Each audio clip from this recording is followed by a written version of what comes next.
ایک نوجوان کسی بزرگ کے پاس آیا،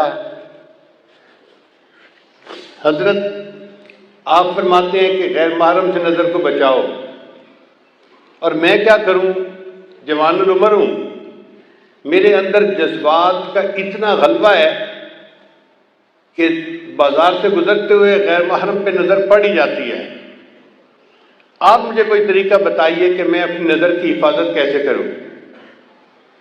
ان کا بھائی میں آپ کو بتا تو دوں گا طریقہ، لیکن آپ کو ایک کام کرنا پڑے گا۔ کون سا کام؟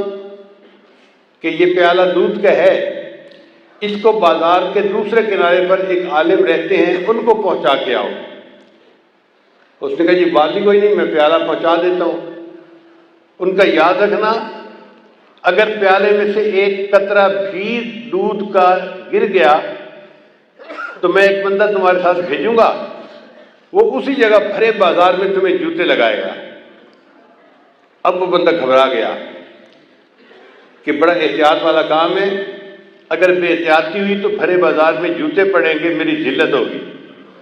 چنانچہ اس نے پیالہ دودھ کا اپنے ہاتھ میں لیا اور بازار میں سے چلتا ہوا بالآخر دوسرے کنارے تک پہنچا اور ان بزرگوں کو پیالہ پہنچا دیا۔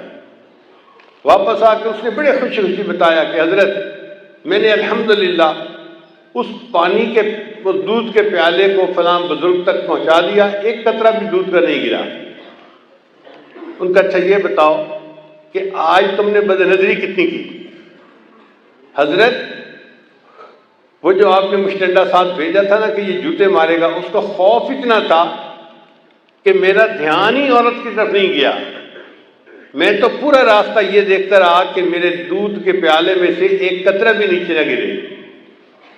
مجھے دودھ کے چھلک جانے کا ڈر تھا، عورت کی طرف میری نظر نہیں اٹھی۔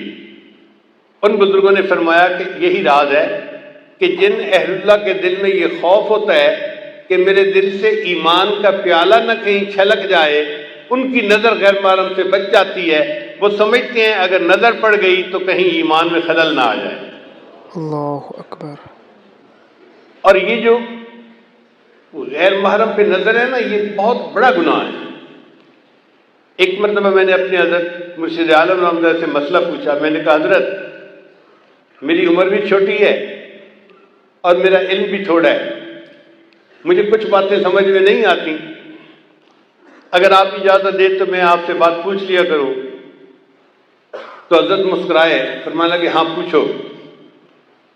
میں نے کہا کہ حضرت میں نے ابن جوزی رحمۃ اللہ کی کتاب پڑھی ہے تلبیس ابلیس، یعنی ابلیس کی مکاریاں۔ اس میں انہوں نے لکھا ہے کہ ایک حافظ قرآن تھا اور اس نے کسی غیر کے چہرے کو محبت کی نظر سے دیکھا تھا، اس کی سزا یہ ملی کہ وہ قرآن مجید کو بھول گیا۔ تو میں نے کہا حضرت یہ بات پڑھ کے میرے دل پہ ایک خوف طاری ہے، اس بندے نے قرآن مجید کو حفظ کرنے میں کتنی محنت کی ہوگی، اور ایک نظر کی وجہ سے اللہ نے اس کو اتنی بڑی نعمت سے محروم کر دیا۔ حضرت سمجھنے لگے ہاں بچہ، یہ اللہ کی غیرت کا معاملہ ہے۔ اور تفصیل بتا دیں۔ فرمانے لگے کہ اللہ بالکل نہیں چاہتے کہ میرا بندہ محبت کی نظر میری بجائے کسی غیر کی طرف اٹھائے۔ اللہ اکبر۔ اگر کوئی اٹھاتا ہے تو اللہ تعالیٰ کو غیرت آتی ہے، اور اس غیرت کی وجہ سے اللہ اس کو نعمت سے محروم کر دیتے ہیں۔